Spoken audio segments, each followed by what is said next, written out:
आधार card नियम को नहीं आसिला बड़ अपडेट जारी है नुआ नियम।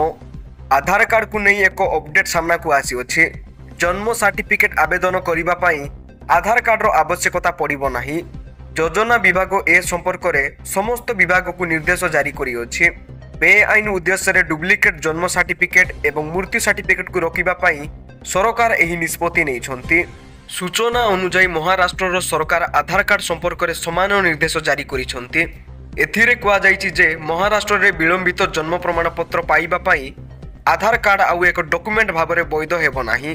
केवल महाराष्ट्र रे नुहे एही नियम उत्तर प्रदेश रे मध्य जारी होइछि।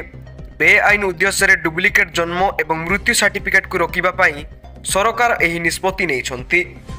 शेष में वीडियो को लाइक शेयर कमेंट करने को भूलें एवं पूर्वर सब्सक्राइब करि नथिले एमिति गुरुत्वपूर्ण खबर जानिबा पाई सर्वप्रथमे आमर एही यूट्यूब चैनल को सब्सक्राइब करी पाखरे थिबा बेल आइकन को क्लिक करि दियंतु।